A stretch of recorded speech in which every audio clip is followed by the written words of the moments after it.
잠언 24장 1절로 22절까지 말씀, 좀 길지만 저희들 한 절씩 교독하시기를 바랍니다. 한 절씩 교독하고 마지막 절 합독합니다. 예, 우리 잠언 강의 41번째 시간입니다. 그래서 오늘 말씀의 제목은요, 지혜로운 자의 삶의 자세이지요. 우리가 잊지 말아야 될 것 중에 하나는 무엇이냐 하면, 하나님을 믿으면 우리는 지혜로운 자가 됩니다. 아멘. 우리는 하나님을 믿기 때문에 하나님을 믿는다라고 하는 것은 그냥 믿는 것이 아니라 하나님의 지혜도 같이 내게 들어오는 거죠. 그래서 우리가 죄인이지만 그 지혜로운 것이 믿는 자에게 들어왔기 때문에 그 지혜를 우리가 구하고 그 지혜를 활용하고 그 지혜를 우리가 사용하는 것은 우리가 해야 할 역할이지요. 그래서 때로는 죄악된 세상에서 살 때 그 지혜를 우리가 활용하지 못하기 때문에 내 안에 있는 그 지혜가 있음에도 불구하고 그 지혜를 사용하지 못할 때가 있다는 거예요. 그래서 우리에게 필요한 게 뭐예요? 기도이잖아요.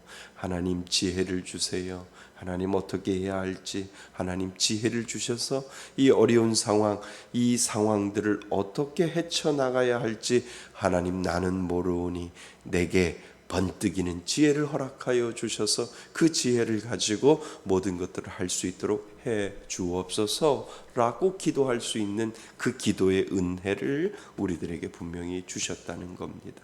그래서 믿는 자는요, 지혜가 있기 때문에 하나님이 주시는 그 지혜가 있음을 믿고 하나님 이 모든 것들을 잘 해결해 나갈 수 있는 지혜를 활용할 수 있도록 도와달라고 우리가 기도해야 한다는 거죠. 예수 믿으시지요? 예수 믿으면 하나님이 여러분들에게 이미 성령의 지혜를 주신 줄 믿습니다. 그래서 성령님은 우리를 도와주시고요, 성령님은 우리들에게 빌 바를 알려주시고 하나님이 함께하여 주시는 그 지혜를 우리가 오늘도 바라보며 살아가는 겁니다. 그래서 예수 믿는 사람은 슬기로운 자, 지혜로운 자라고 하는 거예요. 아멘. 예. 그래서 우리가 기도하고요, 그래서 우리가 말씀을 듣고 우리가 성경을 읽고 우리가 찬양을 하는 그 이유는 뭐냐면 내 마음은 아시는 하나님께서 나의 모든 것들을 굽어 살펴주시고 그것을 통해서 그때마다 하나님께서 나에게 지혜를 주셔서 이렇게 살아가는 거구나, 내 의지로 살아가는 것이 아니라 하나님이 주시는 그 지혜로 내가 살아갈 수 있도록 그때마다 하나님이 나를 인도해 주신다라고 하는 거죠. 그것을 다시 말하면 성령님이 나를 끌고 가신다고 그랬잖아요. 성령님이 나를 끌고 가시고 성령님이 나를 견인해 가셔서 내가 알지 못하는 그 길을 갈 때 하나님께서 나를 보호하시고 인도하시는 그 은혜로 나를 끝까지 데려가신다라고 하는 겁니다. 이것이 바로 축복이라는 거예요. 이것이 은혜인 줄 믿습니다. 그래서 예수 못 믿는 사람이 잘못된 거고 예수를 안 믿는 사람이 잘못된 거고 예수가 믿어지는 은혜 하나 때문에 우리는 지혜로운 자가 된 줄 믿습니다. 그러니까요, 세상 사람들보다 초등학문을 배우지도 못하고 초등학교 앞에까지도 가지 못하는 우리 어르신들, 권사님, 할머니 권사님들 이렇게 가만히 보면 지혜로우신 분들이 있잖아요. 아유, 목사님 나는 초등학교, 국민학교 앞에까지도 가본 적이 없어요. 그런데 말씀 읽다 보니까 한글을 띄었어요. 그러잖아요. 성경 읽다가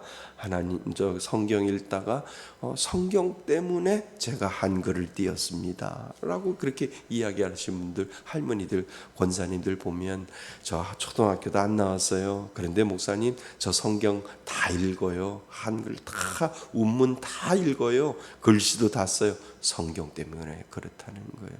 저희 할머니가 그랬다니까요. 저희 할머니가 성경을 그렇게 잘 읽고 성경 때문에 글씨도 쓰시고, 초등학교, 옛날에 할머니들 초등학교 다니시지 않았잖아요. 국민학교도 다니지 않으셨는데도 성경 때문에 지혜를 알게 되고, 성경 때문에 말씀을 알게 되고, 그 말씀을 아니까 하나님께서 그거를 지혜로 이끌어 가시는 거죠. 아멘. 그러니까 이 땅에 우리가 아무리 배워도 하나님이 주시는 지혜보다 못하다는 거죠. 하나님이 주시는 지혜가 최고인 줄 믿습니다. 자, 그래서 오늘 우리들에게 주시는 제목이 지혜로운 자의 삶의 자세라는 거예요. 어떻게 이 땅을 살아갈까? 우리 한번 보겠습니다. 말씀 요약 같이 한번 읽어볼까요? 시작. 성도는 지혜를 사모하며 고통 가운데 있는 자의 이웃이 되어주고 회복시켜 주시는 하나님의 은혜를 늘 경험해야 한다. 이것이 바로 1절부터 22절까지의 전체적인 말씀의 요약입니다. 자, 우리 하나하나 우리 살펴보기로 합니다. 하나님의 지혜는 능력이 있습니다. 믿습니까? 아멘. 하나님의 지혜는 능력이 있습니다. 그래서 하나님을 믿는 자는 지혜로운 자입니다. 제가 말씀을 드렸지요. 왜냐하면 하나님은 믿는 자 안에 하나님의 무엇을 다 주셨어요. 지혜를 다 주셨기 때문입니다. 그러니까 내 지혜가 아니라 나에게 주신 하나님이 지혜를 주셨다는 거예요. 그러니까 나도 놀라는 거예요. 내 머리로 도저히 안 나오는데 왜 이렇게 나도 놀랄 정도로 내가 번뜩이는 지혜가 내 안에 있을 때 나도 깜짝 놀라는 거예요. 그런 거 경험해 보셨어요? 하셨을 거예요.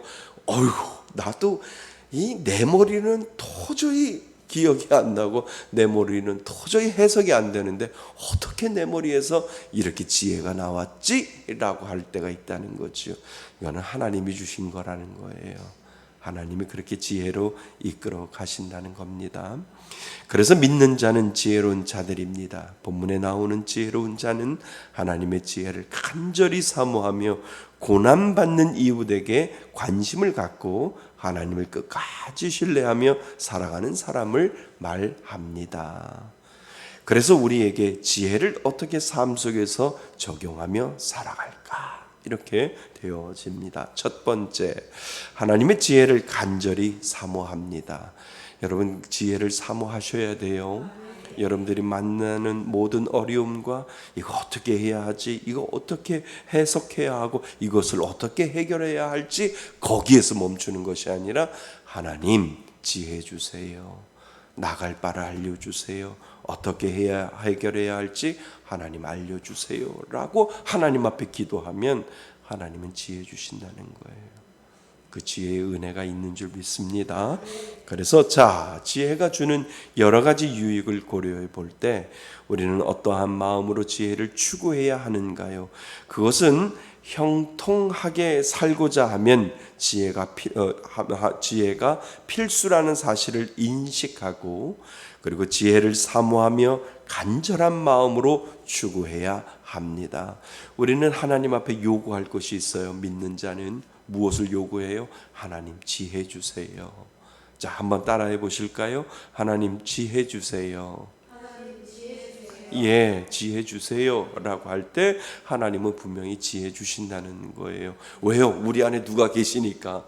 성령 하나님이 살아 계시니까, 성령 하나님을 살아 계시니까 그 성령 하나님에게 하나님, 내 안에 살아 계시는 하나님 나에게 지혜 주세요라고 하는 그 은혜를 하나님 앞에 사모하는 마음으로 지혜 달라고 할 때 하나님은 지혜 주신다는 거예요. 근데 내가 때로는 요구하지 않아도 하나님은 그 마음을 주실 때가 있어요. 하나님은요, 그 마음을 주실 때가 있어요. 옛날에 제가 고등학교 때 저희 어머니가 이제 서울에 처음 빌라를 사셨어요. 빌라를 사셨는데 너무 좋잖아요. 그러니까 우리 네 형제가 아직 계약은 그 중도금을 치르지 않은 상태에서 이제 계약만 하고 이제 그 빌라에 가서 너무 좋아서 큰 누나, 작은 누나, 저 동생 해봐야 뭐 중고등학교죠. 너무 좋아서 그 밤에 그 집 앞에 담벼락 위에서 이렇게 해서 그 집을 보는 거예요. 얼마 후에는 저 집을 들어가는 거지, 저 집에서 우리가 살지. 물론 이제 대출을 받아서 들어가니까요. 그런데 이제 중도금이 얼마나 이제 마지막 잔금을 치르는 날이 되기 전에 한 2, 3일 전에 제가 고등학생이었어요. 그때 고등학생인데 제 마음속에 등기부 등본을 좀 띄어봐야 되겠다 이 생각이 드는 거예요. 근데 그 고등학생이 그걸 뭘 알겠어요. 근데 제 마음속에 등기부 등본을 띄어보고 싶은 그런 마음이 있는데, 왜 그런 마음이 있냐면 학교 건너편에 등기소가 있었던 거예요. 학교 서울 신설동에 가보면 저기 대강고등학교 건너편에 등기소가 있었던 거예요. 그래서 가서 이제 그 집에 관련된 등기부 등본을 열람을 했어요. 열람을 했는지 띄어왔는지 모르겠어요. 하여튼간 열람을 했는데 글쎄 그 사이에 집을 잡히고 대출을 받았어요, 주인이. 그래서 너무 깜짝 놀라는 거예요. 그것도 이제 잔금만 치르면 이제 우리 집이 되는데, 그 사람이 그 집을 근저당 설정이죠. 근저당 설정을 잡아놓고 거기서 돈을 빼는 거예요.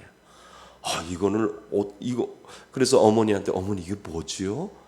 우리가 이거 가계약했으면 이 집 등기를 이 사람이 마음대로 움직이면 안 되는데 요 최근에 근래에 이 근저당 설정을 해놨네요. 엄마한테.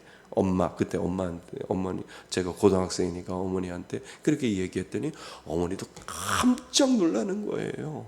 그러더니 이제 이거를 들고 그때는 이제 부동산에 가서, 아저씨, 우리 계약을 했는데 이 집주인이 이렇게 해서 근저당 설정을 해놓고 대출을 받았네요. 그랬더니 이 부동산에 있는 주인도 깜짝 놀라는 거예요. 사장도 아니 나쁜 사람이라고. 아니 그 사이에 어떻게 근저당 설정을 해가지고 대출을 받아서 저거 잔금만 치르면은 그 당시에는 딱 끝났거든요. 왜냐하면 그 당시에는 지금이야 부동산 중개인이 컴퓨터를 그냥 바로 빼보면 되는데, 그때는 그런 게 없었으니까 등기소에 가서 다시 띄어보는 그거를 노린 거죠. 그랬더니 이제 부동산 사장이 잠깐만요. 요거 이제 마지막 잔금 치를 때 제가 그 사람 앞에서 이건 뭡니까? 라고 제가 제시를 할 겁니다. 해가지고 정말 마지막 잔금 치를 때 그 부동산 사장이 그래요? 잔금 이제 왔다 갔다 하려고 하는 요 순간에 이거는 뭡니까? 라고 이 부동산 사장이 딱 보여주니까 그 사람이 깜짝 놀라는 거예요. 막 얼굴이 빨개지면서, 저도 그때 갔었거든요. 깜짝 놀래가지고 뭐 이렇게 변명을 막 이렇게 되는 거예요. 변명을 되니까 이거 신고하면 당신 법에 걸립니다. 이거 지금 가계약 해서 중도금까지 해서 마지막 잔금을 치르려고 요 사이에 당신이 이걸 가지고 근저당 정권을 설정했으니까 당신 이거 신고하면 법에 걸립니다. 이거 빨리 푸십시오. 빨리 풀지 않으면, 그리고 당신 잘못했으니까 우리가 잔금 얼마에서 얼마를 제하고 이렇게 줄 테니까 만약에 이거를 받아주지 아니하면 당신 이거 경찰서에다 신고해서 당시 법으로 적용하겠습니다. 해서 이 사람이 깜짝 놀래가지고 그 등기소에 가가지고 이거를 푸는 거예요. 풀어가지고 우리는 잔금을 얼마를 내서 기억이 안 나는데 얼마를 내야 되는데 그 얼마를 깎아준 거예요. 깎아서 계약을 해서 결국은 이제 그 집을 들어가게 됐는데, 이거는 제가 기도한 게 아니잖아요. 그런데 저는 하나님이 살려주셨다고, 하나님이 지혜 주셨다고 생각하고, 하나님께서 아이고 아버지 없이 사니까 하나님께서 이제 서울에서 집을 얻게 되니까 하나님께서 지혜를 주셔서 사기꾼에게 사기당하지 않고 하나님께서 지혜해 주시고 보호하시고 하나님께서 인도해 주시는구나. 이 마음이 제 마음속에 어린 마음에도 그 마음이 들어서 그때 고등학생인데도 하나님 감사합니다. 하나님 감사합니다. 이렇게 하나님 앞에 고백했던 적이 있어요.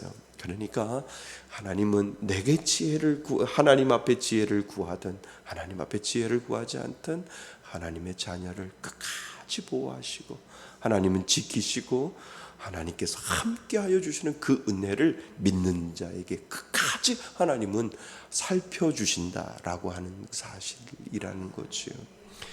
이 은혜가 저에만 있는 게 아니라 여러분에게도 있는 줄 믿습니다.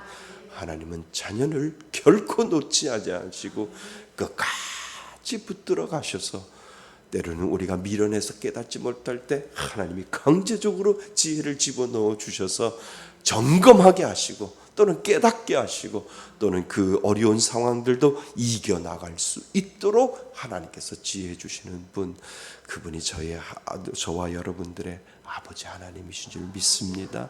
그래서 우리가 아빠 아버지라고 부르는 이유가 바로 거기에 있는 거지요. 그 신실한 하나님이 저와 여러분들과 함께 하시는 줄 믿습니다.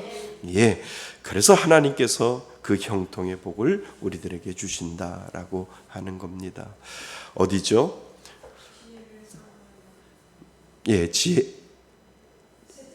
셋째 주에 지혜를 사모하며 간절한 마음으로 추구해야 합니다. 그래서 하나님을 믿는 자에게 주시는 지혜를 소중하게 생각하고요. 그리고 그것의 가치와 목표로 삼는 자입니다. 우리가 알고 있듯이 하나님의 지혜는 계시를 통해서 주어집니다. 여러분, 계시 중에 가장 확실한 계시가 뭐예요? 말씀이잖아요. 계시는 말씀이에요. 우리 개신교에서 가장 중요하게 생각하는 것은 기도보다도 앞서고 찬양보다도 앞서고 성경 설교를 듣는 것보다 앞서는 것이 바로 말씀이라는 거예요. 말씀 안에 계시가 온 거예요. 그러니까 누군가가 내가 당신에 대해서 계시해 줄게, 하나님의 이야기를 예언해 줄게, 그건 무당하고 똑같은 거예요. 우리는 하나님 앞에 직접 받을 수 있는 자격을 얻었어요. 담대함을 얻었다는 거예요. 그래서 누군가가 나에게 대해서 이야기하는 것이 아니라 내가 하나님 앞에 직접 얻을 수 있고 담대히 나아갈 수 있는 은혜를 주셨기에 다른 사람이 나에 대해서 이야기할 때 거기에 현혹되면 안 된다는 거예요.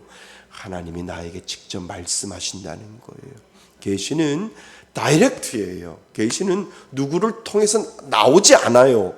누구를 통해서 나오지 않는다는 거예요.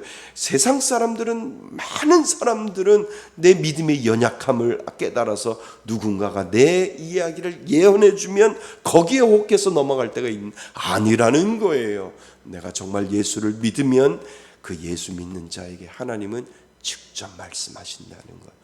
계시가 이미 왔다는 거예요. 그 계시가 뭐라고요? 성경이라는 거예요. 내게 성경을 읽고 그 성경 속에서 하나님은 지혜를 주시고 성경 속에서 하나님은 답을 주시고 성경 속에서 내가 갈 바를 몰라서 헤맬 때 하나님 말씀을 통해서 나를 이끌어 가신다는 거죠. 이것이 은혜인 줄 믿습니다. 그래서 우리 교회 성도들은 어디 가서 계시 받아 오지 말라는 거예요. 누가 나에 대해서, 내 삶에 대해서, 내 인생에 대해서 예언을 한다, 그건 무당하고 똑같은 거지. 그거는 아니라는 거예요. 누군가가 나에서 얘기하면 그래요? 내가 기도해 볼게요.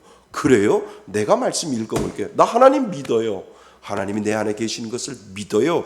그 하나님이 직접 나한테 말씀하시는 것을 나는 믿어요. 당신이 나에 대해서 이야기하면 나도 하나님 앞에 얘기할게요. 감사해요. 고마워요. 거기까지입니다. 들어오지 마세요. 딱 해놓고 하나님 앞에 와가지고 무릎 꿇고 기도해야지요. 하나님, 누군가가 내 인생에 대해서 나를 예언을 하는데 이렇게 예언하는데 하나님 저에게도 말씀하세요. 우리는 자녀의 신분이기 때문에 당당하게 하나님 앞에 요구할 수 있다라고 하는 거죠. 그래서 말씀이 안 오면 그건 아니라는 거예요. 하나님, 저는 하나님의 자녀이니까 저에게도 말씀하여 주시고 계시를 통해서 알려주옵소서라고 하는 그 자격을 믿는 사람들에게 분명히 하나님은 주신 줄 믿습니다. 그래서 어디 가서 딴 거 들어오지 마시고요, 와서 기도하고 말씀 읽으세요. 아멘. 예, 가서 무당하고 똑같은 거예요. 누군가가 나를 예언하고 하면 듣지 마세요. 그런 자존심도 있잖아요. 자존심. 누가 혹 해가지고 그러면 그래, 내 인생 내후년에 풀린대? 무당하고 똑같잖아요. 그렇잖아요. 내년까지는 내 인생이 막혔다가 내후년에 풀린다고? 그거 아니잖아요. 우리 자녀가 결혼 못하는데 내후년에 결혼한다고? 물가에 가지 말고 불 조심하라고? 똑같잖아요. 그런 거 하지 마시고 정말 나를 사랑하시는 그 하나님이 나에게 잔잔히 말씀해 주시는 그때를 기다리는 거예요. 그때까지. 하나님 저에게도 말씀하세요. 직접 말씀하시는 하나님, 제가 하나님 믿사오니 내 안에 계시는 그 하나님 저에게도 말씀하여 주옵소서. 이것이 계시인 줄 믿습니다. 예, 그래서 계시가 무엇입니까? 말씀입니다. 지속적으로 말씀을 묵상하며 하나님의 지혜를 소유한 자는 하나님의 뜻을 분별해 하나님이 기뻐하시는 뜻에 순종하며 살 수 있게 됩니다. 맞지요? 그래서 3절 말씀에 보면 집은 지혜로 말미암아 건축되고, 맞지요? 그 다음에 5절 말씀에 보면 지혜 있는 자는 강하고 지식 있는 자는 힘을 더하나니, 하나님이 주신다는 거예요. 하나님이 그 은혜를 분명히 주실 줄 믿습니다. 그래서 하나님이 주신 지혜를 나는 얼마나 생각하고 힘쓰고 있는지를 우리는 뒤돌아보아야 합니다. 난 정말 하나님 앞에 지혜를 구하는가? 하나님의 지혜를 나는 받고 있는가를 늘 우리는 점검해 보아야 된다는 거지요.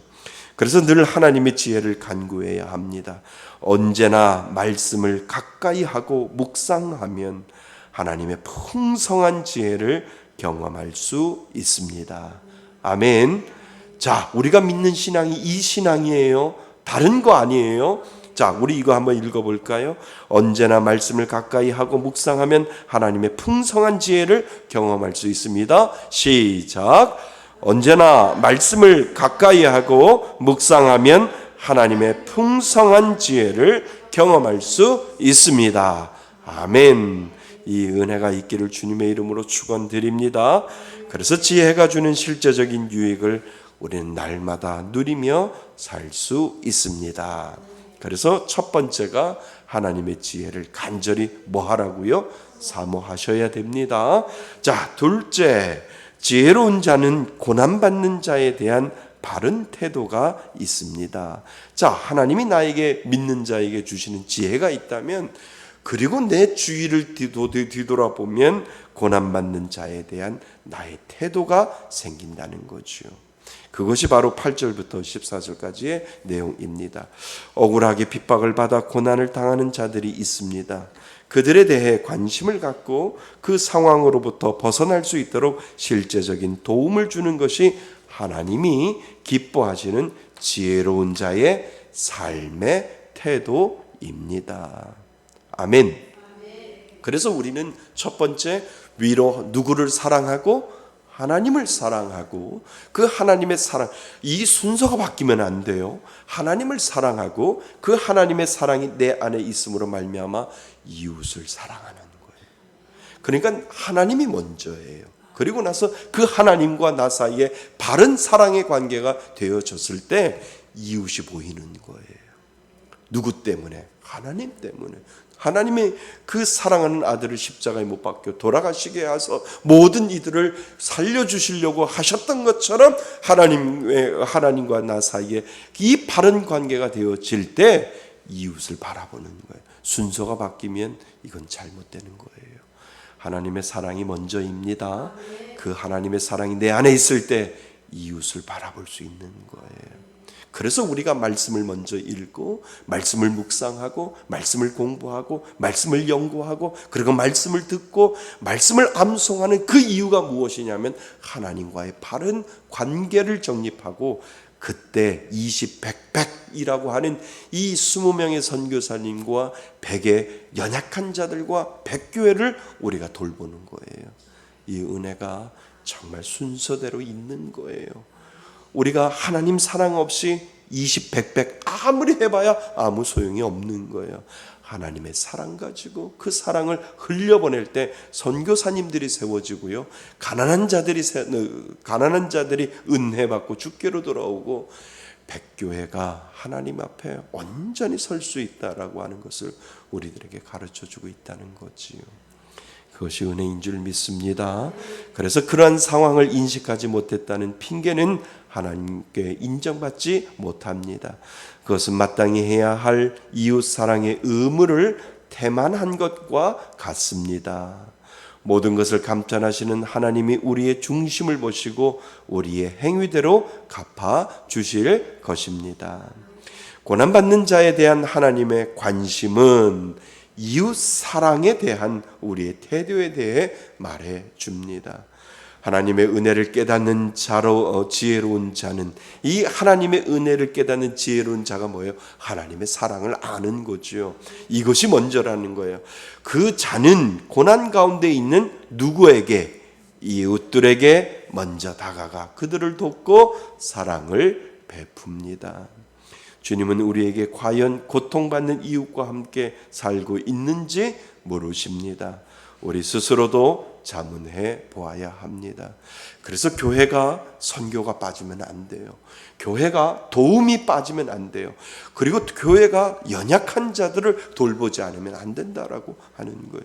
그래서 개척하면서부터 20명의 선교사님 그리고 100명의 가난한 자들 그리고 100교회를 처음에는 20교회였죠. 근데 100교회로 저희들이 수정해서 했던 이유가 그 하나님의 사랑을 가지고 우리가 돌보지 않으면 안 된다라고 하는 거예요.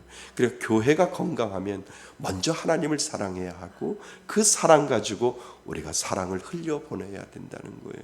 하나님께 드렸던 그 온전한 헌금이 흘러갈 때마다 하나님을 알아가는 사람들이 더 많아지는 것, 그것이 바로 복음의 순서고요, 지혜의 방법이라는 거지요. 이 은혜대로 우리 교회는 건강한 교회가 될 줄 믿습니다.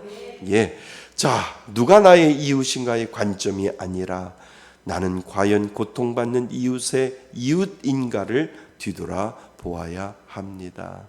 참 좋은 말이죠. 누가 나의 이웃인가의 관점이 아니라 나는 과연 고통받는 이웃의 이웃인가를 뒤돌아 보아야 합니다. 가난하고 소외되고 고통받는 이웃들의 편에 서서 그들의 아픔을 보듬어 주는 성도가 되어야 합니다. 사회 구조적으로 만연해 있는 차별과 억압과 불의에 맞서서 지극히 작은 자의 인권과 자유가 유린되지 않도록 정의로운 사회 구현을 위해 믿는 자의 의무를 보여주는 것은 당연한 것입니다. 제가 말씀드렸잖아요. 올해 우리들의 목표는 이불 50채라고. 우리 작년에 33채, 35채. 그래서 하나님 올해는 우리 교회에서 50채 할 거예요. 50채에서 이 가련동에 정말 소외받는 자들에게 하나님 이 이불을 전달해서 그들에게 따뜻한 마음으로 하나님의 사랑을 전할 수 있도록 해 주옵소서 하고 있는데 지금 차곡차곡 헌금이 쌓여가고 있어요. 너무 좋아요. 그래서 이야, 이제 조금만 있으면 우리 50채 사서 각 가정마다 이 이불을 덮고 잘 텐데 하나님 35채의 이불이 흘러갔지만 이제 올해는 50채의 이불이 흘러갑니다. 생각만 해도 너무 기분 좋지 않아요? 생각만 해도 이들이 말씀의 숲교회를 생각하고 예수님의 사랑을 생각하고 하나님의 사랑을 생각해서 이 이불을 덮고 자겠구나라고 하는 그러한 생각을 하면 지금부터 기분이 좋아요. 그래서 하나님 우리 정말 교회 부흥해서 100채까지 하나님 100채를 흘려. 100채는 어마어마 커요. 35채만 해도 봉고차로 가득 실었었어요. 그러니까 50채만 해도 동사무소 앞에다가 갖다 드려도 참 푸짐하지 않을까, 이런 생각을 하게 됩니다. 참 작은 교회가 참 좋은 일을 하는 거예요. 이것이 은혜인 줄 믿습니다. 그래서 올해는 100채, 또 내년에는 70채 계속 늘어나야 되죠. 그래서 하나님 100채까지 가겠습니다 라고 저는 나름대로 지금 기도하고 있습니다. 그 은혜가 분명히 우리 교회에 있게 되는 줄 믿습니다. 하나님의 사랑이 먼저고, 그리고 이웃 사랑이 그 후차적으로 따라올 때 진정한 건강한 교회가 되는 줄 믿습니다. 자, 셋째, 의인을 회복시키시는 하나님을 바라보아야 합니다. 우리가요, 아무리 좋은 일을 하고 아무리 섬겨도 이 믿음 좋아도 또 지혜로워도 우리는 실족하게 되어 있어요. 왜요? 우리는 하나님을 바라보아야 하지만 때로는 사람을 보기 때문에 그렇죠. 그래도 하나님은 우리를 불쌍히 여겨주셔서 회복시켜 주신다는 거예요. 회복의 은혜가 분명히 있다는 겁니다. 자, 본문은 의인도 넘어진다는 사실을 전제합니다. 그것도 그냥 넘어지는 것이 아니라 아주 많이 넘어진다라고 성경은 오늘 우리들에게 이야기를 하지요. 성경에 보면 당대에 완전하다는 평가를 받았던 누구도 넘어졌어요. 노아도 넘어지잖아요. 그리고 누구도 넘어져요? 모세도 넘어지잖아요.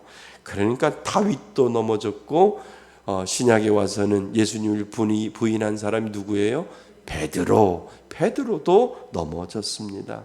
많은 의인이 죄로 인하여 넘어지고 실패를 경험했습니다. 이건 무슨 말일까요? 우리에게 위로해 주는 거예요. 너희들도 넘어질 수 있으니까, 너희들도 모세보다도 못하고 다윗보다도 못하고 베드로보다도 못하는데 너희들이 안 넘어질까? 너희들도 넘어져 라고 우리를 위로해 주는 거죠. 자, 그래서 이런 사실이 우리에게 큰 충격이기도 하지만 얼마나 위로가 되는지 모릅니다. 그러나 더 중요한 사실은 의인은 넘어져도 뭐 한다고요? 일어난다는 거예요. 누구의 힘으로?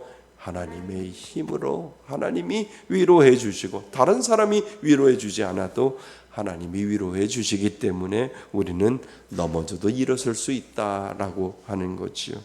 그래서 넘어질 때마다 피 묻은 누구의 손? 예수님의 손이 그를 붙들어 주셔서 다시 일어날 수 있도록 회복시켜 줍니다. 그러니까 우리가 힘들고 어려울 때마다 두 팔 벌리고 십자가에서 우리를 바라보시고 계신다는 거죠. 나 얼마큼 사랑해?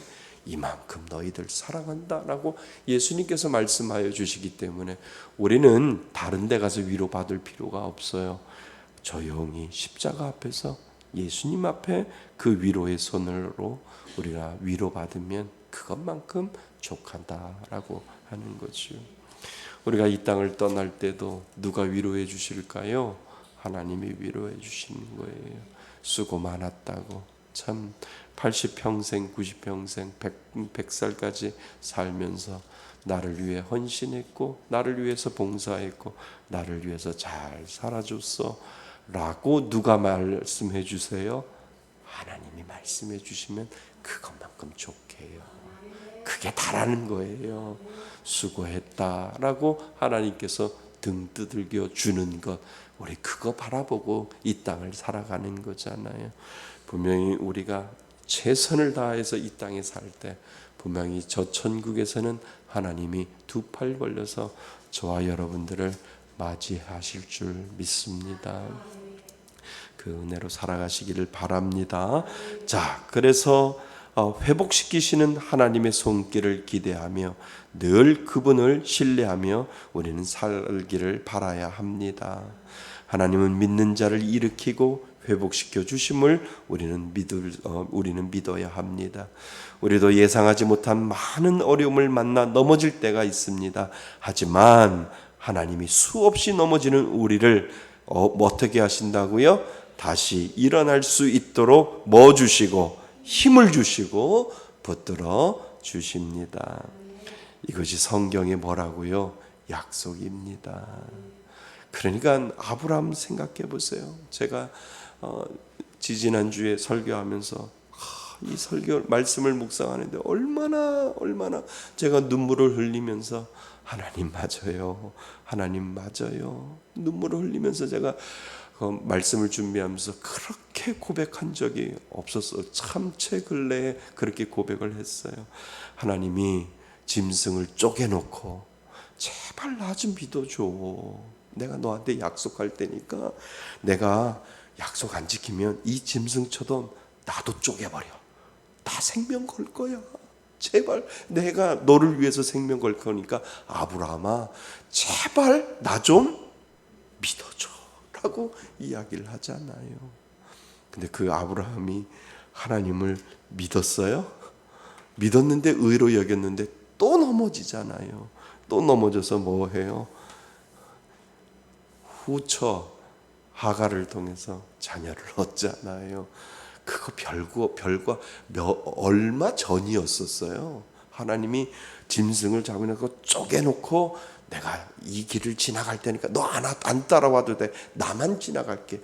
내가 약속 지킨다니까 나만 믿어줘. 나를. 그런데도 그 아브라함은 그 자리에서 아멘 할지라도 지나고 나면 또 사례를 통해서 또 자녀를 낳게 되는 그러한 것을 우리는 알게 되죠. 아브라함도 그러는데 우리는 더 하지요. 우리는 더 연약하잖아요. 그래도 하나님은 저와 여러분들을 끝까지 사랑하여 주시는 줄 믿습니다. 성경의 그 약속을 믿을 수 있기를 바랍니다. 하나님의 손은 강하십니다. 우리는 언제나 그 하나님을 오늘도 믿습니다. 자, 결론. 하나님의 지혜를 가진 자는 하나님의 마음으로 이웃을 어떻게 해요? 사랑하며 고난 중에도 회복시켜주는 은혜를 경험합니다. 하나님의 지혜를 늘 사모하여 지혜롭고 형통한 삶을 살기를 바랍니다. 하나님이 분명히 믿는 자에게 지혜 주신 줄 믿습니다. 그 지혜를 오늘도 사모하세요. 그리고 그 지혜를 사모할 때마다 이웃이 보여요. 그 이웃을 보일 때마다 하나님의 사랑을 가지고 전하세요. 하나님의 사랑을 흘려보내세요. 그래도 우리는 뭐 한다고요? 실족한다고요? 넘어진다고요? 모세도 넘어졌고 아브라함도 넘어졌고 다 넘어졌어요. 그것은 뭐예요? 우리를 위로한다는 거예요. 너희들도 넘어지지만 내가 너 붙잡고 있을게. 걱정하지 마. 나만 따라와 라고 하나님은 저와 여러분들에게 말씀하신다는 것을 믿을 수 있기를 바랍니다. 그분은 누구의 아버지? 나의 아버지 되시는 줄 믿습니다. 그 은혜로 하나님만 바라보시며 지혜로운 자 되시기를 주님의 이름으로 축원드립니다. 아멘.